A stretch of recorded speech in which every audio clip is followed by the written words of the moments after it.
Welcome to the Gig Stories podcast with me, Alex. And me, Chris. In this episode, we have a great time speaking to the Manchester legend, Clint Boon. We talk about life as a teddy boy and that band you may have heard of, the Inspiral Carpets. We talk about the time the Inspirals met R.E.M. at Glastonbury, and that is a hoot. It's well worth listening to. We talk about Noel Gallagher. We talk about the early days of Oasis. It's a great one. Sit back and enjoy. But beware, there are a few words which some of you may find a tinsy bit offensive. There's a bit of blue language. So enjoy our very first interview with Mr. Clint Boon.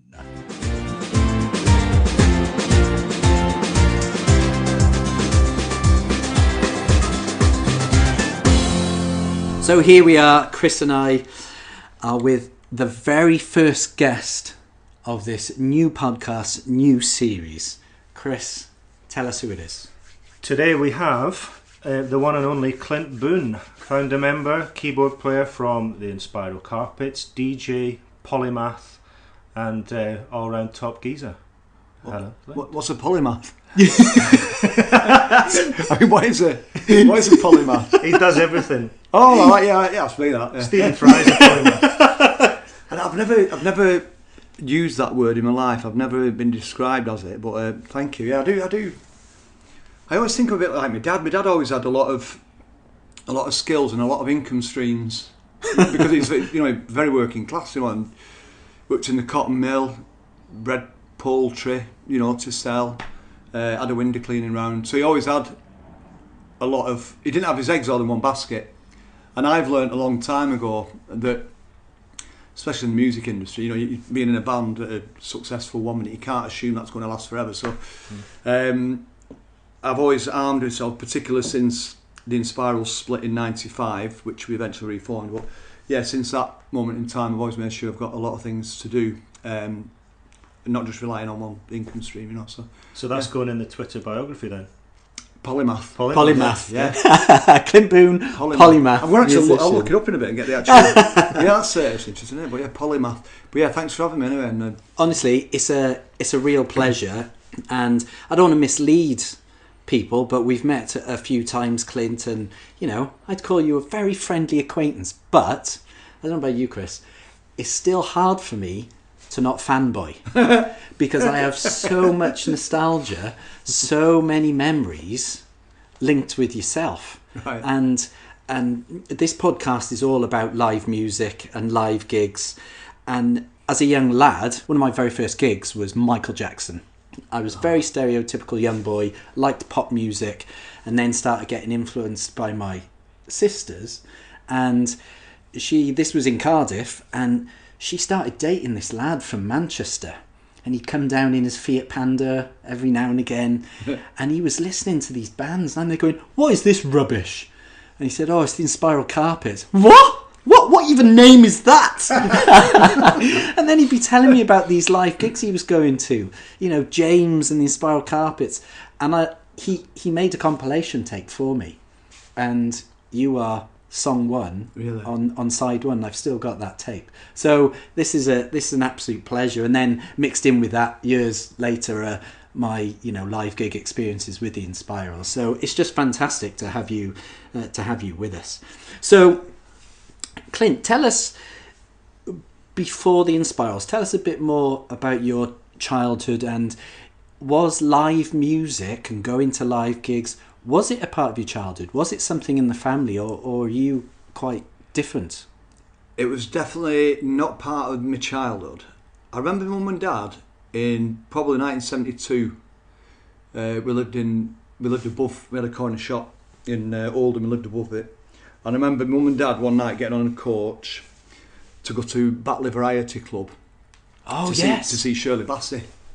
I remember thinking that was such an exotic notion. Because we'd grown up with records, and we grew up listening to Mum and Dad's records and listening to the radio. So we were a music family in terms of we loved music, we consumed music. It was always being played in the house. It was very... But we weren't musical. We didn't have a musical bone in our body, any of us. Mum and Dad weren't musicians or anything. Really? They just loved music, and, they'd play music. So And we'd see it on TV, obviously. The Top of the Pops was a big thing every Thursday night. But going to a gig, it just wasn't on my radar until probably 74, 75, really. But I remember Mum and Dad going and seeing Shirley Bassey and thinking, my Mum and Dad are cool. You know, they're getting on a bus to travel over to Yorkshire, wherever it is, Batley, to watch Shirley Bassey and coming back the same night. And so yeah, it wasn't, you know, going to a gig wasn't a thing, you know, in our family until 74, 75. I think my first gig was Dr. Feelgood at the. I always think it's the Opera House, but I think it might have been the Palace. Brilliant. I think it was the Opera House. But no, it was Dr. Feelgood, and I still got the poster upstairs from that gig. That was my first gig, but around at the same time, we were probably going to little gigs in like youth clubs, you know, like seeing bands in the local youth club. Yeah. So that didn't really count for me. It's funny that because I have similar memories in as much as, and it was generally my mum who would go, and I remember it being, because we were, you know, very working class as well, and so I remember it being a massive deal. So maybe once or twice a year my mum would go and see this, you know, this guy called Neil Diamond at St David's Hall in Cardiff, or you know, someone of a similar ilk. So for me, sort of live music like that, or a big gig or a concert, was always a big thing. I never knew as a young lad that small venues and smaller bands, that was sort of a thing. So my eyes... It was definitely not in my childhood. No, well, I mean, because small Scottish town, I wasn't going to travel an hour to get to Edinburgh to go and watch a band, so certainly not at the age of 12 or whatever, you know. Once I had that first taste, so that was it. I was down there probably every couple of months. I'd be going to a gig, you know, like I was big into Showaddywaddy at the time as well, believe it or not. They were my favourite band until punk happened. Showaddywaddy was my favourite band, you know. I was a teddy boy. Really? And I was always yearning for authentic 50s rock and roll, but that had gone, you know, like in the early 70s, it wasn't a thing, you know. People like Bill Haley and Elvis were starting to die off, literally, you know. So I was never going to see these icons of mine. But what we did have in Britain at the time, the glam rock scene was very much 50s rock and roll, played by younger blokes in platform boots and sequins, you know what I mean? You had a bit more as well in the early 80s, because I remember the first band that I properly got into was the Stray Cats. That's right, yeah. And I thought they were dangerous, I thought they were edgy, and and it was only Top of the Pops or maybe Multicoloured Swap Shop you'd see them on, but that was about it. But when they were on, Stray Cats are on, they're dangerous. More edgy, they were more edgy. Well, I mean, that glam stuff, like when I listened to like Mud, the Rubettes, obviously, Matchbox were a band, weren't they? Even some what Boy was doing, some of it was definitely harking back to 50s rock and roll. So that was how I ended up getting into Showaddywaddy. You know, one day this band walked onto New Faces, I think it was, talent show. And it's like, the Teddy Boys, they're actual Teddy Boys, 8 of them. And so I fell in love with Showaddywaddy. And that carried on right up until December 76. I was at Art College at the time in Rochdale. And a couple of records had arrived we had like our studio was an open plan, all the students worked in this open space, and there was a record player in the middle of the room. And anybody that brought the records in, you knew that your record was going to die in that room, because they'd have clay on their hands, you know, turn the record over. Art students. People throwing paint. So if you brought a record in, you were sort of sacrificing it to the room. So these records started appearing. That the word punk, the phrase punk, hadn't been coined, I don't think, you know, from late summer of 76. You know, a Ramones album arrived. I'm like, look at this band. Look at this band. They've got holes in the jeans, and look at the haircut. Look at the ball head on that one. Pillock. So yeah, these records started appearing, and then there's one of the lads in the college was Phil Diggle. He was an art student, and his younger brother Steve Diggle was in a band, Buzzcocks. And Phil used to tell us about his band, and we were like, he was a bit of a character, Phil. He was like proper. He was a smoker, but even if he didn't have a cigarette, he'd be doing that with his fingers. Holding it. So you should come and see our kids' band are playing. And anyway, so he told us about the gig that's coming up at the Electric Circus, December the 9th, 76. It was a Thursday night, and Buzzcocks were playing, along with Johnny Thunder's Heartbreakers, it was a big American band, The Clash and the Sex Pistols. So it was like, let's go. And I think the Sex Pistols had just had the moment on TV. Bill Grundy. Yeah. So we knew then that something exciting was happening, plus our mates' brother's band are playing. So I went down from art college, got suited up in our little outfits that we used to make ourselves, went down to this gig. And it was literally the same week, I think a few days after, I think Showaddywaddy had gone into the charts with Under the Moon of Love. And let's go for a little walk under the moon of love. I want to tell you that I love you. I want you to be... And I was buzzing off this record. It was like the greatest thing I'd ever heard. That was in the charts the week that I went seeing the Sex Pistols. And it was almost like I just came out of that gig and it was like, sorry, Showaddywaddy, but that's time to put you away for a bit. You know, literally... So that night you saw the Buzzcocks, yeah, the Sex Pistols, yeah, And the Clash. the Clash, yeah, and Johnny Thunder's Heartbreakers were like... on the same bill. Same bill, £1.20 I think it was to get in. What was... oh my gosh. I'm dying. I'm literally What, dying. It wasn't like... I didn't think I was watching history being made, which I was, but I didn't... It was more a case of, within me, everything changed. It's like, everything, up until that moment, I went to art college thinking, I'll probably go and be an art teacher, or I might become a painter, or a photographer, but it's like... When I saw what was happening that night on stage, because they were mainly working class kids, you know, just with not a lot of musical talent really. None of them were extremely brilliant musicians. No. And I'm thinking like, because until that point I'd always thought I was going to be, I'd resigned myself to the fact that I was always, even though I dreamed about being Elvis Presley or whatever, I was always going to be, on the other side I was going to be a music buyer. I was never going to be a rock star, because you had to have talent, you know, to be in a band like... I mentioned Mud before, and the Sweet, and even bands like that. You had to be a good musician to be in them. Yeah. And you know, to be in a band like Cream, or you know, just like you couldn't blag it. You couldn't be a shit bass player. You had to be good. And then suddenly that night in the circus, I'm just thinking like, I could do that.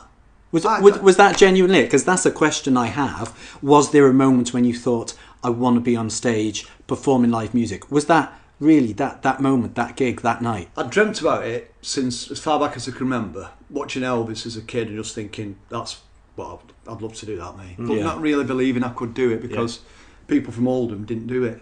Do you know what I mean? People from Oldham that lived in a corner shop, it didn't happen to them. You know what I mean? Yeah. So, but suddenly, you know, watching like Steve Diggle with the Buzzcocks, you know, my mate's brother, with this amazing band, and you know, the feeling that there was something going on in the message that these musicians were making as well. I was never really a political kid. Yeah. You know, we were a working class family. We went without a lot of stuff. You know, we had outside toilet that we had to share with like 5 or 6 other families until 1972 or 73 or something. Yeah. So it was very working class. But I always felt safe, felt warm, felt loved. You know, so I wasn't really an angry young man. Yeah. But watching people like Strummer and Weller with the Jam, you suddenly start thinking, there's a message here, that there's something going on in the world other than my little bit of reality. So I like that. I like the fact that these people had a real message, not just "Baby, I love you." It was like there was a lot of serious things going on. So an actual live gig then. Did you then, because Chris and I have spoken, and both of us sort of have very, you could call it spiritual, definitely for me, spiritual and an emotional attachments to live gigs. Yeah. And I always wanted to be in a band. I knew it was never going to happen though. I knew I just didn't have that kind of talent. And so for me, it just became an addiction. I had to go to live gigs, and there was something about the visceral nature, the feeling of being with a crowd, just live songs, literally... It just made me buzz. Was that something that you had, or was it, or did you just have something different going on?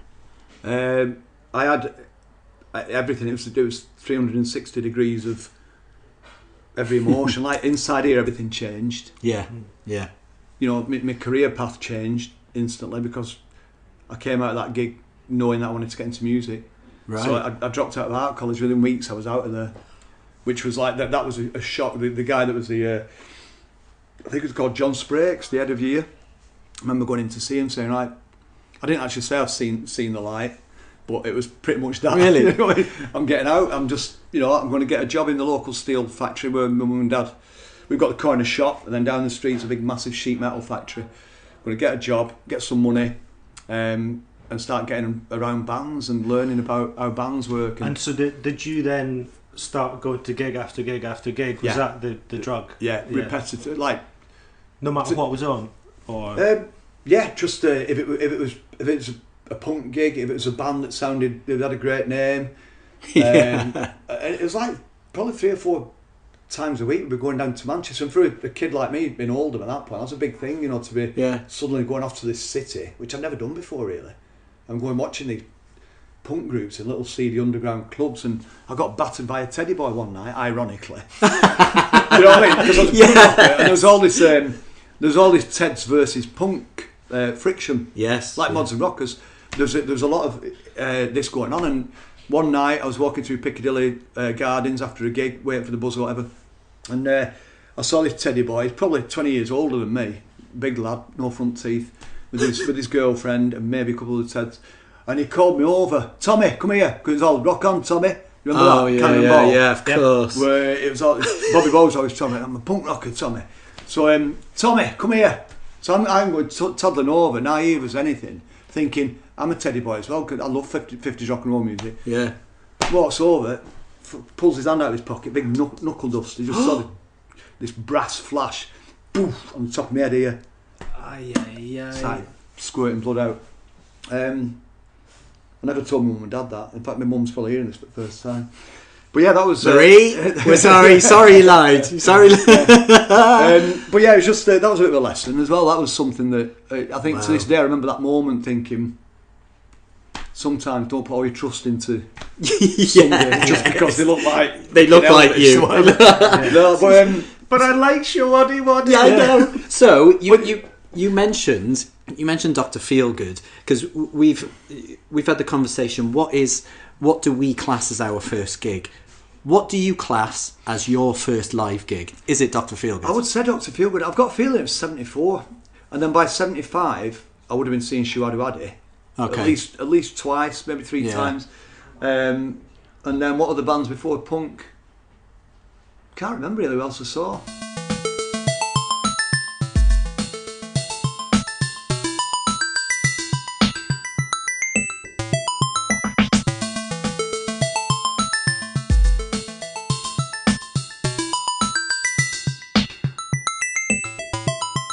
Now let's see if you are a geek like Chris and I.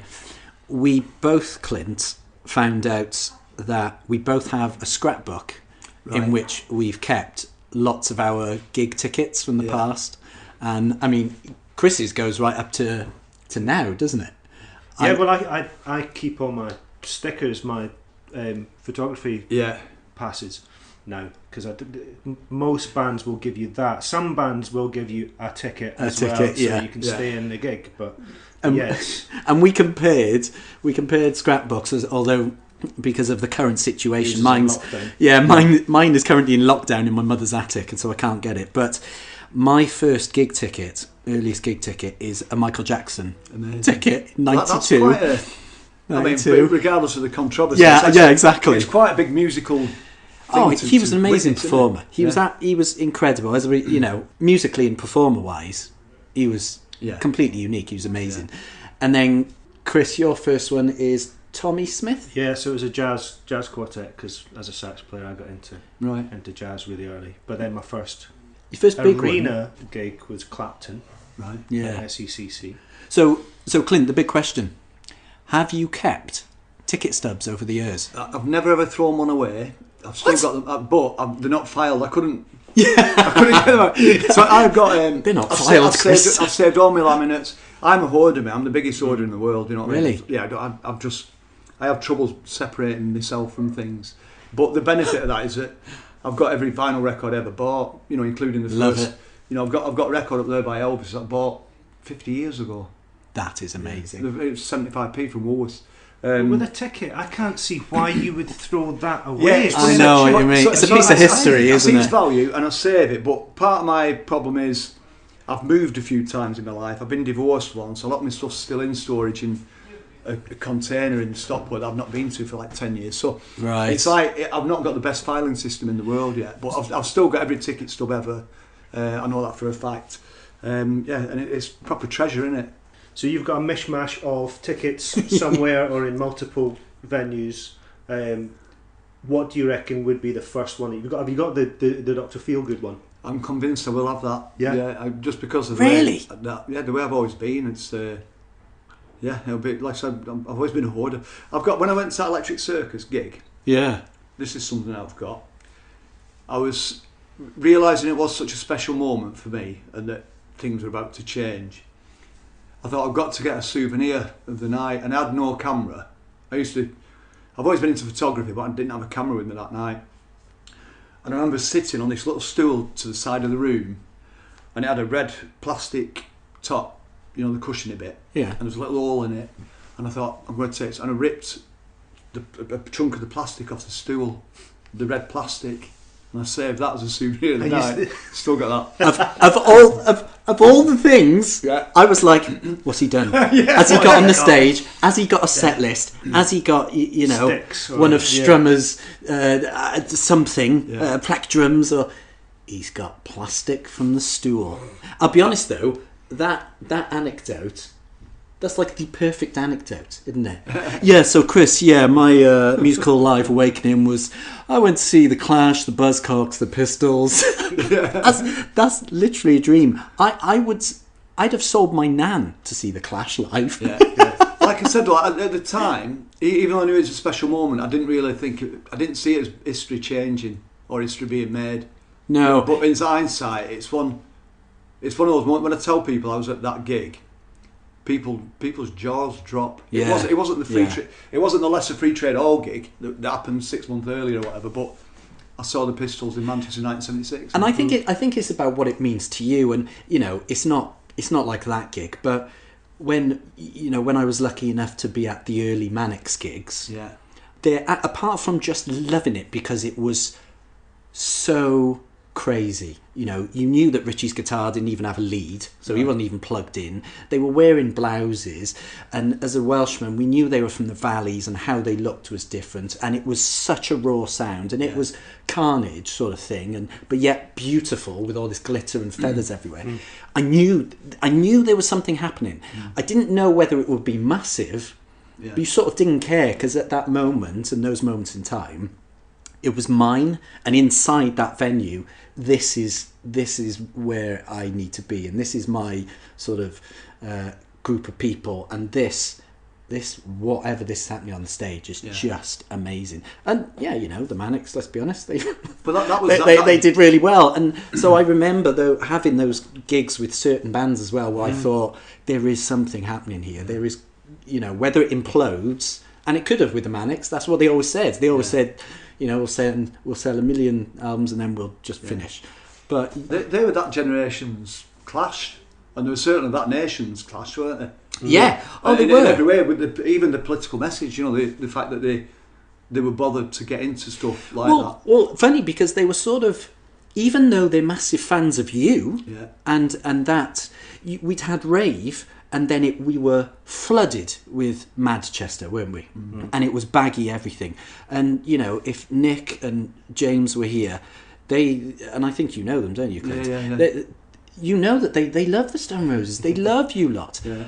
But, they had the balls to come out in their blouses and their eyeliner and play punk rock. Yeah. When it should have been Hammond organ like you and the Charlatans, or grooves absolutely. Like the Happy Mondays. Because certainly early doors, they were not afraid of being unpopular. You know, there was that moment. Was it at Glastonbury? They were saying, you know, be happy if this whole place was paved over, or just built all the way through it. It was brilliant. Okay. Anyway, you know, I could talk about the Mannix forever, but that was good for me. So that is great. So Clint's first ticket stub, Dr. Feelgood. I mean that. I think that's the coolest so far, isn't it? Let's be honest. It was in the days as well where I probably got the programme as well. I would have probably bought the programme. Wow. Yeah.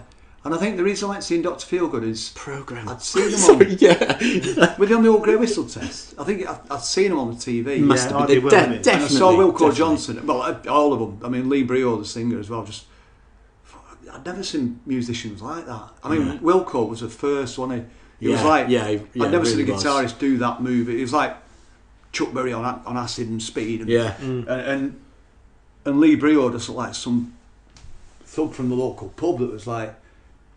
It's funny. I'm thinking about. I can picture Gene Hunt when I think about Lee Brio because such a he had his sideburns and his floppy hair and that. But they were just an amazing band. They blew me away. I love that. So yeah, and you know, it was in the days when you'd go out and buy the 7-inch singles as they came out. You know, and Roxette and Cigarettes and Alcohol came later, didn't it? Yeah. Back in the night. Back in the night. Oh, it's weird. It's still weird. It's all about the 90s. Right, we're going to take you into more of the quick fire round. Okay. So, what was the last gig you went to? You like this? Okay. It was in February. We got invited to the Brits. What? Me and Charlie went to the Brits. Yeah. Right? Okay. Because of my Red Stripe connection. I know the guy that's... My red stripe. You see, it literally, if we'd introduced him today on the podcast, we've got Red Stripe's biggest. Yeah.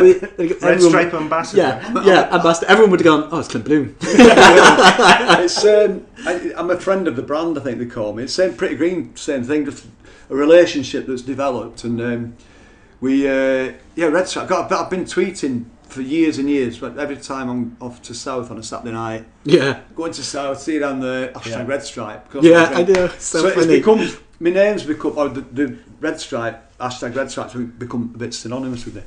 So the guy that's in charge of marketing Red Stripe in the UK got in touch with me, Matt Leggett, lovely bloke, become really good friends. And they were one of the sponsors for this year's Brits. Not Red Stripe, but the brewer that owns Red Stripe. I can't remember which one it is. So he said, look, got a couple of tickets for the Brits if you fancy it. Like, yeah, too right. So I went down, me and Charlie went down. And the bill, I mean, I can't remember what order, but we saw Harry Styles, who was brilliant, who we love. Oh, this year. Yeah. When he was in like the crocheted white outfit, stood in water. It was a great performance. So we saw that. Really good. We saw Lizzo, who we love. Absolutely phenomenal. We saw woman. Stormzy. Yeah. That was a great. We saw Dave do that amazing thing at the piano. Oh my gosh. We were there. We were like, oh I my could gosh. have thrown me empty can of Red Stripe at him for that. I was that close. You know, it's like I could have landed it right on top of his piano. We were that close to where he was. How I don't want to put words into your mouth. Go on. But how did that feel? Because that has actually become a moment. Yeah. I'll tell you how it felt. With Dave. Yeah. I think Stormzy had been on at that point. I can't remember, but Yeah. Being in the same room as Stormzy, he's an icon. He's fucking brilliant, isn't he? Yeah. So that should have been the highlight, but I can't remember the Stormzy moment because of what Dave did. That Dave thing was just like nothing I'd ever sat in a room and watched. And the beautiful thing was that graphic that was on top of the piano. Yeah. So you saw that really perfectly beautiful on the TV. It looked like that from where we were sat as well. It was exactly the same effect. I think wherever you were looking down on it. Okay, nice. I don't know how they did it. I've not Yes. figured out how they did it yet. Yeah. Because it's 3D and it was dropping in. And it was, but just to sit, me and Charlie sat there crying by the end of it. Like, Yeah. what have we just seen there? Because you got swiped from the side, kind of. Whoa! Yeah, you weren't 'cause I didn't know expecting anything that, about him. I'd heard this Yeah. name Dave and always laughed. How can a rock and roll star be called Dave or a pop star be called Dave? Yeah. And then suddenly we watched it, just what just happened? You know, it's Yeah. like I sat and they laughed at me because that's the last time I saw my mum. It was half term and she'd come up to stay with us and the kids, and I was sat watching it, and my mum was hilarious throughout the show. You know, why is Harry Styles standing in water? Why is it? You know, what's this? Lizzo hasn't got very much on, has she? You know, that whole thing. And the Dave thing happened, and it was quiet. Yeah. It finished, and on it, and it, you know, this isn't. I genuinely felt emotional. I started clapping. Now, when I think about that now, I think that's so pathetic. I'm in my house. I started clapping, and I was just like, "What?" And even Grace, you know, my 14-year-old, was just like, "That That was unbelievable. Yeah. And my mum didn't have anything to say. Because, like, with Stormzy, again, she was like, oh, I don't get this. I don't get this. But that's because of the live aspect of it. You know, if that had been a music video, you wouldn't have had that same response. But because it was happening at the same time as you were watching it, you're right. You get that kind of... You are right. You know, that visceral experience. And sometimes only live music can do that. That's absolutely live. No, you've nailed that, because you mentioned Stormzy there, and I'm very lucky that I work with the kids' field at Glastonbury, and so I've been to Glastonbury every year for a long time. And when Stormzy headlined last year, I knew that was a moment. And I like Stormzy, and I've always liked grime. I'm trying to educate Chris on a bit of grime, and I like a bit of Skepta. Like a bit of Skepta. That's it. And he's getting there. and the kids were like, are we going to go and see Stormzy? So I was like, yeah, we're going to go. And from the opening 10, 20 seconds, he came on and headlined that stage. Oh my gosh. And I tweeted it. I just went, I'm witnessing a moment, and I put, this is already one of the most momentous headline acts I've ever seen. Yeah. And predictably, I got a load of replies on Twitter, generally from people of my physical ilk, white middle-aged men going, well, you didn't, and they just started reeling off indie bands. Oh, what, you're saying this better than Radiohead? You're saying this better than Pulp? And I went, no, I just said I'm witnessing a really momentous occasion. Yeah. And it was. Yeah. It's one of the greatest headline performances I've seen of any festival. And there is something, like you say, Chris, in that moment, you just feel, oh my gosh, the power. Yeah. And so I'm jealous of you being at the Brits there. That must have been amazing. Let's get to the last bit. Can you remember how the show ended? At the Brits? Yeah. How did it end? The big name that came on right at the end. Oh, Rod Stewart. Rod Stewart, yeah. Rod Stewart. So Rod Stewart comes out, right? Rod and he Stewart. It was like, because in the room, it was going to be that was going to be the big finale. And he came on, and what did he start his set with?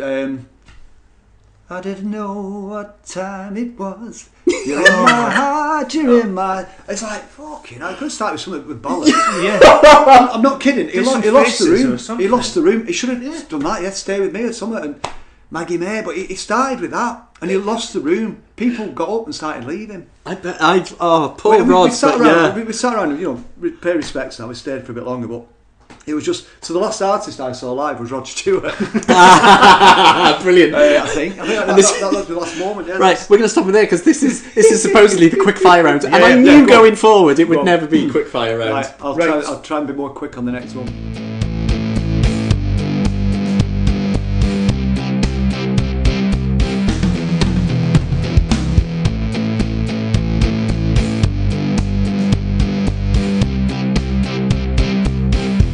So you've mentioned punk, but were they the loudest gigs? What's the loudest gig you've ever been to?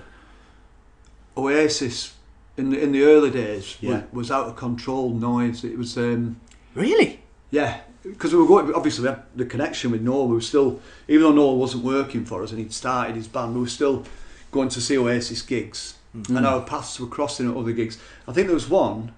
Where's Tramlines? Is that Sheffield? Yes. I think it was Sheffield, but it might have been a Scottish gig. But we went seeing, I think we're on the same bill as Oasis. And we went into the room to watch them play. And it was when Mark Coyle, who had been he was our monitor man when we were on tour. And Noel and him had become best friends. So when Noel started with Oasis, Mark went along and became their sound man. And he is deaf. His parents are mainly deaf at the moment. But it was like, I remember watching them just thinking, painfully loud that's really? when it hurts you a bit. It was exciting, you know, it's great seeing your mates smashing it like that, but it felt painfully loud. You know. Well, I think we might come back to Oasis later on. We will. And Motorhead, I saw Motorhead at Leeds. The Roundhouse, not the Roundhouse. What's it called in Leeds? It's an old engine shed. Is it called the Roundhouse? Yeah, maybe. It is an old engine shed, isn't it? Oh, I can't remember. I think it was an old circular train building, but I don't know what it's called. But anyway, I saw Motorhead there, and that was... They're notoriously loud, aren't they? Even when they played the main stage at Glastonbury you know, maybe a year or two before he died. Yeah. They were on sort of early afternoon, and you know what it's like. The later bands get the best sound. Yeah. Oh man, Yeah. we were in the kids' field, and I could hear every word of Lemmy there. My old chemistry teacher used to play guitar in Motorhead. Oh, really? Yeah, but before Lemmy joined. Wow. No way. Yeah. Is he on Wiki? I don't know. I love that you dropped that in. I know. That's a good one. I like that. I like that. Alan Wise, phenomenal guitarist, but Right. yeah, I think it didn't work That's out for brilliant. him, and then he went What into teacher was chemistry. he? Chemistry. Chemistry. Because there's an Alan Wise involved with Factory Records, but that's not the same guy, is it? No. Okay. I would have spent more time with him. I think.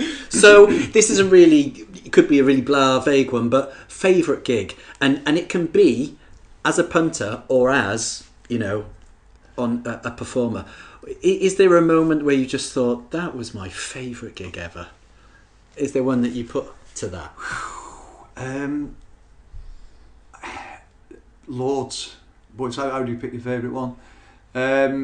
As a punter, probably R.E.M. at Glastonbury, 2000 wasn't it? 2003. Oh, was it 3? Okay. So it's a year. Was it? I'll talk about it. I think it might have been 2000. Have they done it twice? I think so, yeah. And I've got a feeling it's 2003. Okay. What is it now? 20. Yeah, It's 2003. Hazy. So but- it was, not only was it a magic moment because I'd met them in the afternoon when they arrived on site. I'm a massive R.E.M. fan. So I met them in the afternoon when they arrived on site because our porter cabin was in the same enclosure as theirs. So I got to meet them. And then... Hang on. There's a famous photograph. Yeah. Mr. Photographer Chris here. In In the enemy. Yeah. The lightsabers. Lightsabers. Yeah. Who was in that picture? Georgia Gill. So this isn't a quick fire on this, is it? But Go for it. So me and Craig, massive R.E.M. fans, and that's Craig, the beautiful drummer from Yeah. the Inspiral Carpets. sadly no longer with us. But so we figured out. To be honest, we went down there, and I didn't realise we were on the same stage on the same day as R.E.M. I knew they were playing over the weekend, but when it dawned on us, after because we played sometime in the afternoon, we were like early doors, but on the pyramid stage. When it dawned on us that R.E.M. are probably going to arrive in this paddock later on, and one of these cabins will be theirs. So let's stick around as long as we can, and hopefully we'll get to meet them. Because a lot of these festivals, you get moved on. Once you've done your gig, you get moved out. You can't. Oh, really? Do you? Because Okay. it's like Echo and the Bunnymen need it now, so you're going to have to get out. So you got lots of tea and coffee just to make sure that you were going to be able to speak to them in a really composed manner. Yeah, you know what actually happened. Well, I do, yeah. You told me the story before. We got battered. We were battered, and I think it was like dusk. It was coming to dusk. Hashtag red stripes. So it was me and Craig. I can't remember. I don't think the rest of the band were there. I think they might have left and gone back up north or whatever, or back to the hotel. And we are there, me, Craig, little Georgia. And that's Craig's daughter. Yeah. She was like 3 or 4 at the time. Right. And she'd got some lightsabers. I think they bought these lightsabers on site to keep her occupied, and she's like playing with everybody doing that. Peter Buck and Mike Mills arrived in the paddock, and me and Craig spotted them. There they are. So we went over and started talking to them, and they were being really nice. We were just fucking gibbering. I'm a big fan of that's great listening to you. And then, so they're there in conversation. So then Michael Stipe arrived, and what does he do? He comes right over to us because he can see his mates out of the band, and you know us like he didn't know who we were at the time, but he comes over and me and Craig are like, fucking Michael Stipe's come over. Let's introduce ourselves. So Craig is such an R.E.M. fan that Georgia is named Georgia because that's where they're from. Where they're from? So that was what he wanted to say. Amazing. And what came out was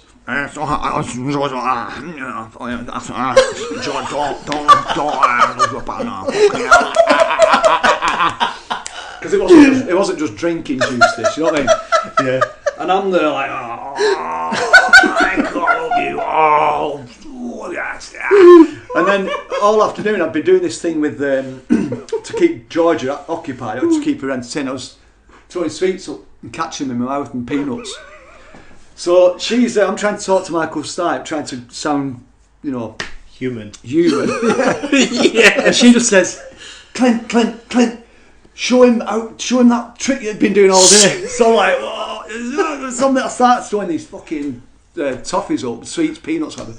And I can't do it. And they're bouncing all over the place. I swear one bounced off Michael Stipe's shoulder or his head. I was sending into it was his head, but it bounced off him, and it's just like I could see all this in slow motion, thinking, "You absolute twat."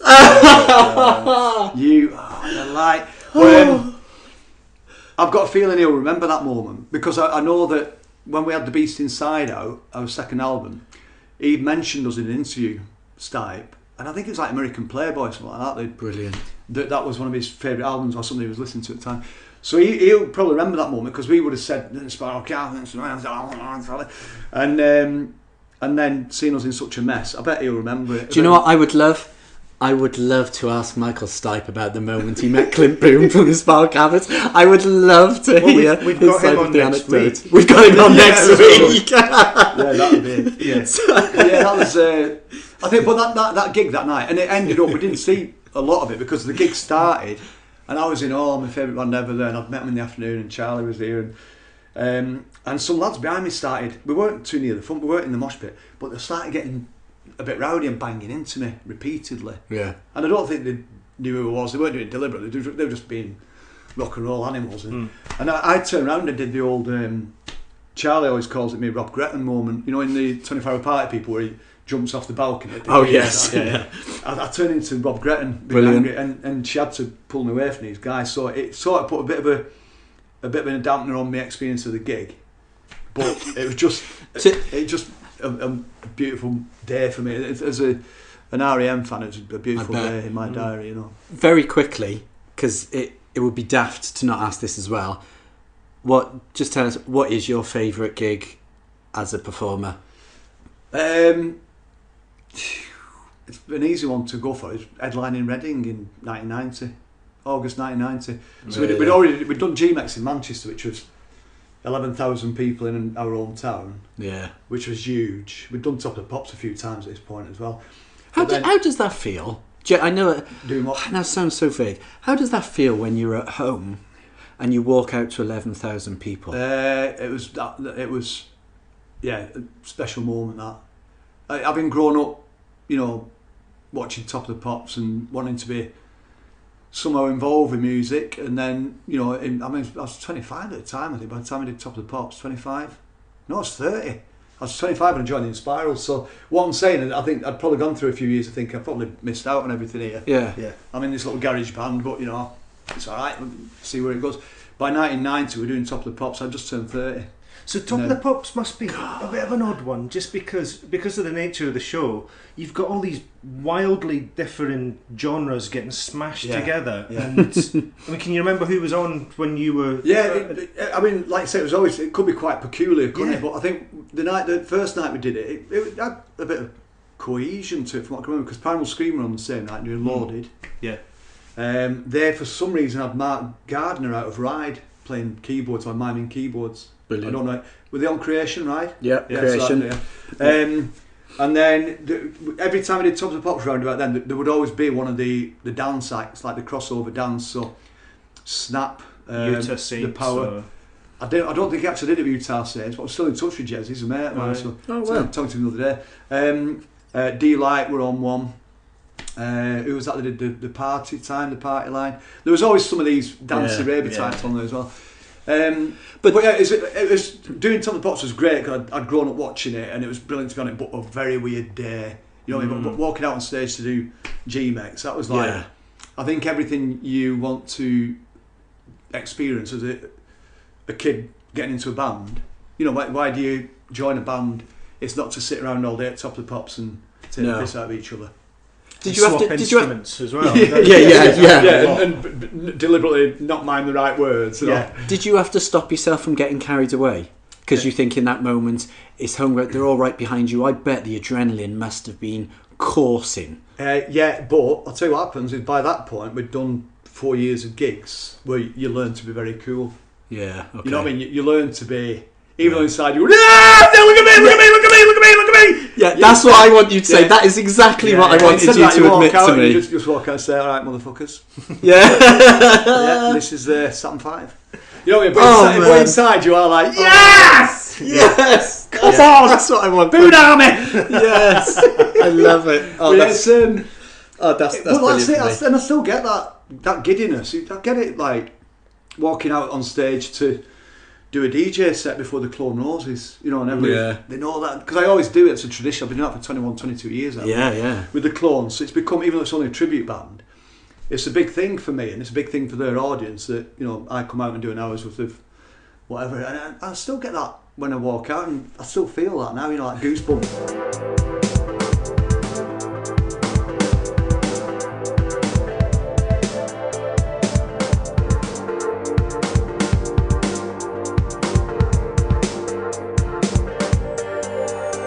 I did a DJ set opening up for Happy Mondays once at I think that was GMX, Manchester Central.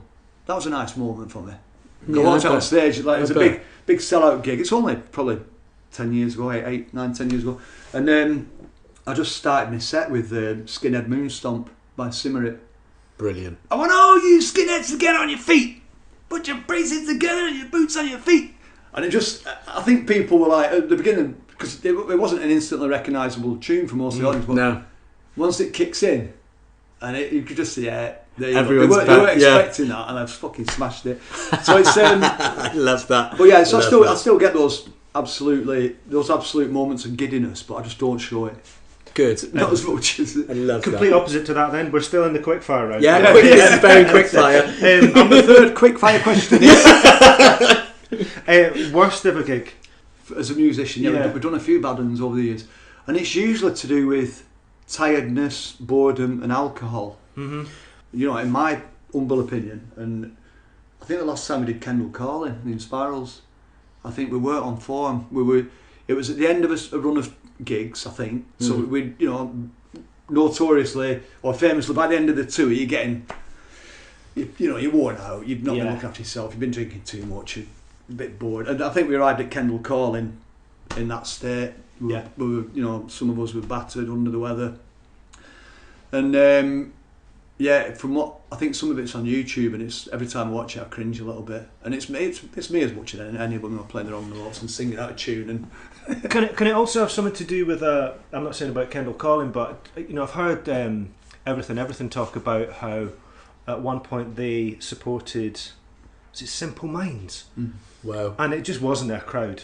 Right, and just went down like a lead balloon. Yeah. And have you had those support gigs where it's just not your crowd? Yeah, over the years. You're never going to get them. But the funny thing with that is that, again, through experience, we clock it when it's happening. And you know it's not, you realise that, but the blessing is, or the good thing is, you've got your mates here with you on stage. Yeah. So when you come off stage, you have the laugh about it. That was shit, wasn't it? That we shouldn't have been here. Why are we here? That must be tough. That must be tough. It doesn't happen a lot, though. It doesn't happen a lot. Yeah. And, I think the thing is, it's like, you know, whoever you are, whatever your band's called, whatever kind of music you're doing, you believe in you. You've created these songs. You're happy with it, you know. Your wife likes it, your mum and dad like it, your brother and sister like it. If you're suddenly put in a room full of people that are more into reggae, then it's not really your fault, and don't let it damage your own confidence, your own self-belief, you know. So yeah, we have. I think over the years we've been in that position, but I think we just learned to laugh it off at an early stage. Love it. Sticking with live gigs, obviously, but going back to Oasis, we've had a look, and in fact, you take over, Chris, because you mentioned this, and you mentioned this first. Well, no, this week. So I was not as early with Oasis as folk who were in Manchester, but I did start to see them in '94. And the first gig I went to was in December 1994, December the 7th. This week, 26 years ago. 26 years ago. And after 3 songs, Liam stormed off, and I think he just went out into the streets of Glasgow, and I don't think he came back. And it was the first time that Noel had played acoustically on stage. Right, yeah. Because he had to, and he must have shot a brick, going, what do we do? We've got an entire, you know, 2,000 odd Barrowlands crowd wanting to hear Oasis. And but I remember there was a massive scramble for tickets, during the gig, because Noel said, right, we've booked another date, we're going to come back on the 27th of December, and everyone was on their hands and knees scrabbling around trying to find the tickets they'd dropped. Yeah. But we came back again. That wouldn't have happened with you two, would it? Wouldn't have happened with you two. I was fine. But they came back on the 27th of December, and whatever had just gone in at number 3, and I remember just feeling as Christmassy as I've ever felt. I'd just left home, I'd gone to Glasgow, and I was... and Oasis were my band, because they weren't massive at that point. I mean, they were only, Barrowlands, it's a decent sized venue, but it's not Nebworth, do you know what I mean? This, in hindsight, this tour that was, I think it covered 2 weeks. Yeah. 26 years ago. This was the tour. This was the tour that most people speak about, because they then came back around the UK in '95, and it was arena tours. It was, yeah, I mean, because in Cardiff it was the Astoria, and I could not get in. I could not get a ticket. I mean, for '95 they were back in Scotland, and they did Irvine Beach, and then they did Loch Lomond. Yeah, I think the following year, actually, that might have been '96. But yeah, that's right. That '94 tour, I wish I was not on, but I absolutely was aware, because I was trying to get tickets for it in the Astoria in Cardiff. I remember I was absolutely blown away by everything about them. Yeah. The vibe. And I mean, what do you remember about the early times that you saw Oasis, apart from them being loud, wateringly loud?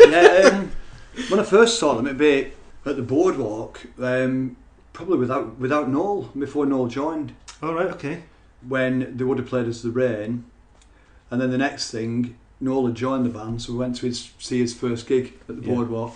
So at that point, they weren't dead loud. They were noisy, a lot of distorted guitar. When Noel joined them, was he still actively working with you guys? Because I'm sure everyone knows this, but he was. He wasn't actually a roadie for you, was he? He was like a runner, wasn't he? It was a PA as much as anything else. It was like with us all day, every day. He'd be with us in the rehearsal room. If we were in our office, he'd be there helping out, sending merchandise out, answering fan mail. If he couldn't be asked doing it, he'd write back to the fans and all that. So he was very much. He was with us all the time, and if any meetings we went to, we'd always give him the option to come with us. So if we were going meeting Simon Moran about gigs, or going meeting an accountant or a publisher, more often than not we'd take him with us, just because. And did he ask you about it when he was looking to join Oasis? Was he like looking for advice from any of you lot, or was he not just really his own? He was absorbing it as we were absorbing it, as we were, because we were learning. When Noel joined our gang, which was at the end of '88, he auditioned to be our singer.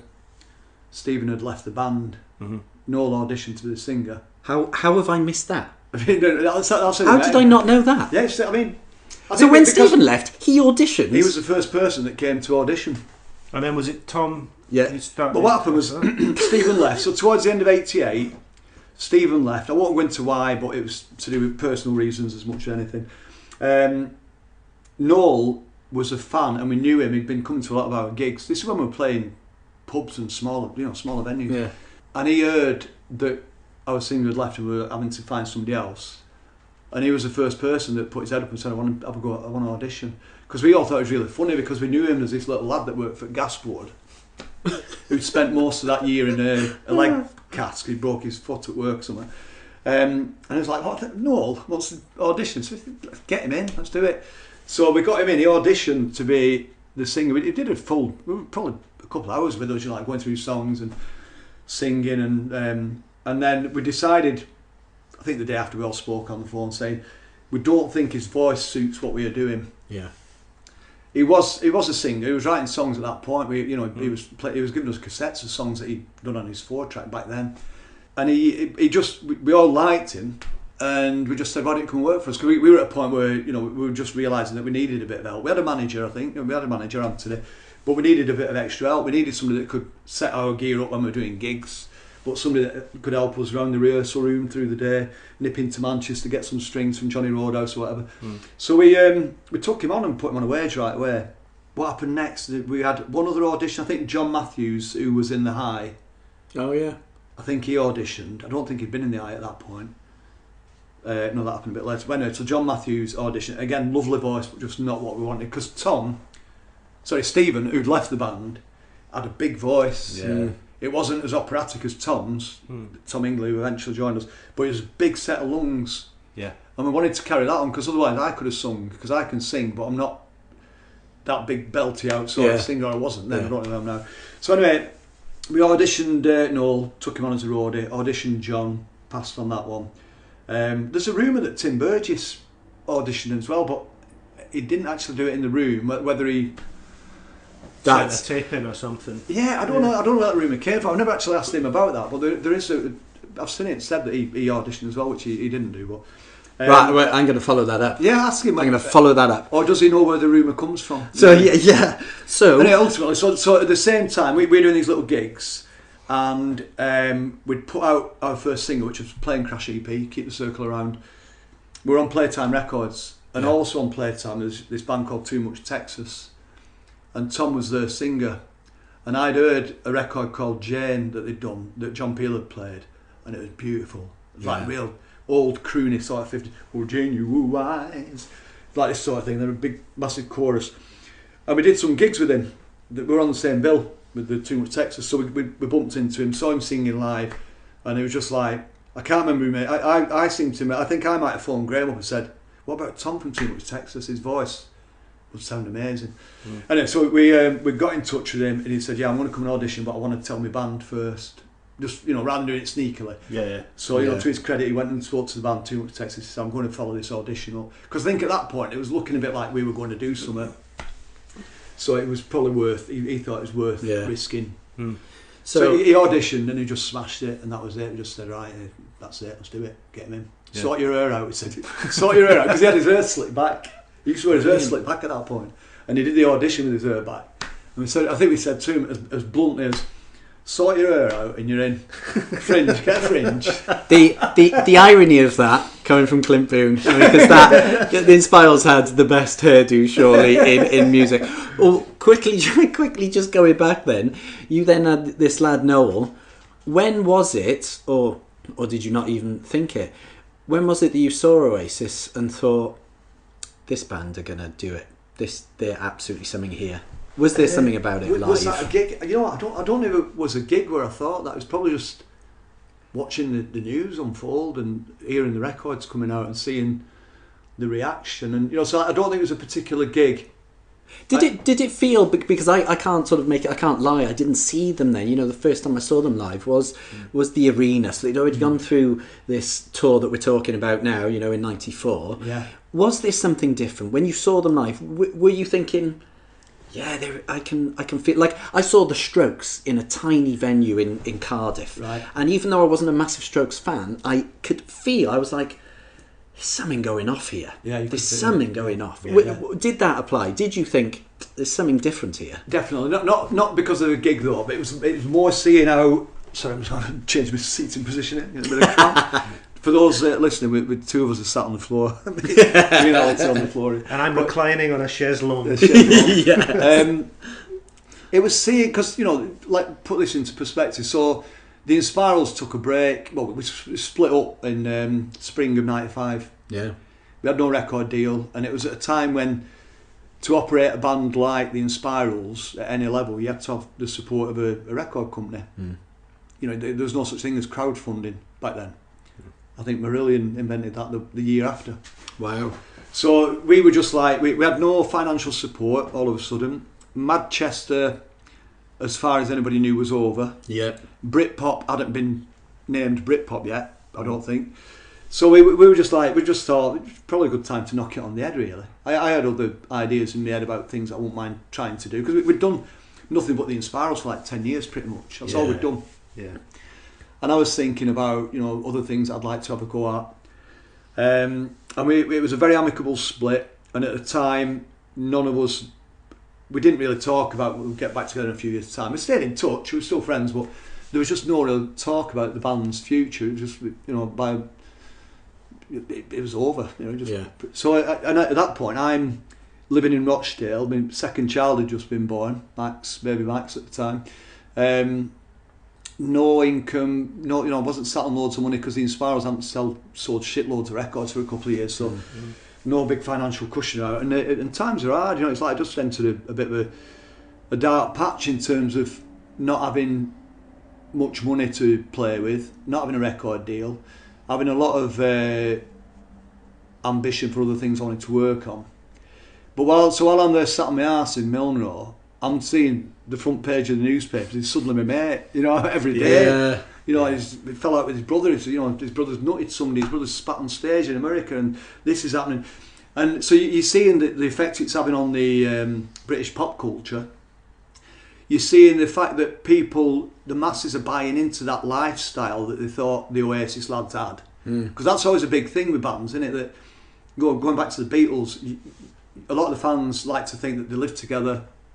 You know, like the Monkees. Yes. They go Like shopping the Monkees, together. yeah. They go, they'll go try training shoes on together all at the same time, and Oasis completely smashed that vibe where you didn't just buy the Definitely Maybe album. You were buying into that lifestyle, and within that lifestyle was the way to dress, the way to talk, the way you walk, the way you act. It was complete, wasn't it? It was a complete thing that created, and it was phenomenal. And I was watching it very much as an outsider at that point, so I realised that this was a moment in history, and it was as powerful a moment as the Sex Pistols were to the nation. Wow. And as powerful as the rave moment had been.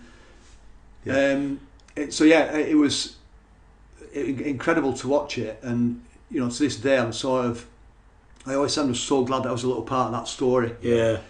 And it was so quick. It just seemed so quick, didn't it? It seemed like I saw them in the arena, and then next thing I know, I went to Nebworth. Right. And I'm stood at Nebworth, and I'm just like, I knew that this was massive. Just because there was, 100,000 people stood around me, and I'm like, this is huge. And for me, that was sort of the pinnacle. I remember hearing them just before What's the Story, Morning Glory had come out, but they were playing tunes from the album, and we didn't know what they were at that point. And whoa, what is this? Hearing Champagne Supernova played live before you haven't heard it. For me, they are and I say this a lot, but they are one of the bands that I prefer listening to live than on record. I loved how they sounded, and for me, I prefer Liam in the earlier days around Nebworth. His voice. Then. Yeah, I mean, I tailed off after the second album. I kind of fell out of love a little bit, and I don't think I saw him again after Loch Lomond. I think when they had White on drums, that was musically it sounded so different live. They sounded great. Actually, there is a moment I sort of feel bad, but I don't know what he was thinking, but they brought on John Squire for Champagne Supernova, right? And it was so funny because we know that Noel, he's not a Jimi Hendrix. But the sound, I mean, I was just in awe because Squire came on and just... He was just amazing. Champagne Supernova. Yeah, and the sound was just like, this is ridiculous. You need to have John Squire in your band all the time. It was so brilliant. It was brilliant. And this sort of brings us into, we're going to close the podcast now. But this brings a little Oasis anecdote I've not really spoke much about. It'd be nice on here. Oh no, we don't want to hear that. It's like a full circle thing. Was that the last record that Oasis made? The Shock of the Lightning was a single. What was the last album called? I can't remember. But anyway, so Shock of the Lightning features my actual Farfisa organ. So the actual organ, I didn't play it, but I got a message from Ignition saying, Noel says, can you borrow your organ for this album? No way. So Noel's roadie came up from London in his Range Rover. I put the Farfisa organ that's a heavy thing, isn't it? It's compact. It fits in the boot of a car. Oh, does it? Okay. Yeah, that's why it's called a compact duo. It was the It was the Italian answer to, because Hammond organs were too big to carry about. Yeah. So Farfisa designed this portable that fitted in the boot of the car, so the legs fold up inside it and then put it in the boot. Oh, okay. Anyway, so I think it's called Jason, his road. He came up, got the Farfisa, took it down to whichever studio they were recording at, and then eventually brought it back a couple of weeks after. And when the album came out, the single Shock of the Lightning, the organ's all the way through it. Brilliant. It's just 2 chords all the way through it, and it's just like the fact that that's the same instrument that Noel used to set up for me. Set up at for the end you. of the 80s, you know what I mean? It was like I love that. And I love that circle, the fact that that organ, that played on Saturn 5, This Is How It Feels, White No Sugar, all that stuff, actually featured on the last music that Oasis recorded. So I'm just showing you just now. I posted this on Twitter. Is that the organ? Because that is you. I realised that 6 years ago, I photographed the Inspirals at the Ritz, and it was a ridiculous night because you were on at 8:15, I think, at the Ritz, right? And I had to go photograph your first. I think I only managed to photograph the first two because Madness were on at the MEN Arena. Oh right, okay. At 10 to 9. Brilliant. And so I had literally run to the tube, the tram, get the tram to Victoria, run to the arena. So I'll tell you what that is. So that's 6 years ago, is it? Yeah, 2014. Yeah, that's not actually the original organ. That's like my MIDI setup that I've got. So I've got a MIDI setup of 3 or 4 keyboards that is made to look like the old Farfisa. Yeah. So that's, right, so it's made to look like it. But it means that rather than having to set up, because if I set up the equipment I used to use up until the mid-90s, I did, when we reformed in 2003, I dug out all the old gear and used it for a while, but it takes like 2 hours to set it up. Yeah. Of setting the machines up, putting the wires in everywhere. Because you talk about a 1960s electric organ from Italy, a 1980s digital workstation from America, an Ensoniq, and then you've got like these Akai samplers, a lot of stuff that's like obsolete. Clint, is what you're telling me you've cheated me these past years? Just the last few years, yeah, but I've still got... Can I have my ticket money back? No, but I've still got, like I said, I'm a hoarder, so I've still got all the machines that I ever used, and a lot of it is obsolete but absolute treasure, and occasionally it comes in handy because I'll end up digging something out or stumbling across something I didn't realise I had, and but that's like the end of the Wizard of Oz. I love that. Well, we need to wrap it up, and we're finishing by talking about live albums, because Chris and I, we don't just love going to gigs, but we also have a joint love, real joint love of live albums and listening to recorded live music. And in the first episode we finished, I recommended one of Jeff Buckley's live albums, which is a compilation of tracks from 95 to 96. Is there a live album that you've really grown attached to, or that you've carried through, your years of music? I recently got the Johnny Cash, is it Folsom Prison, San Quentin? That's the one, yeah. Got that live album, but only in recent years because I started buying a lot of vinyl again. To be honest, I've always preferred studio recordings over... Really? Yeah.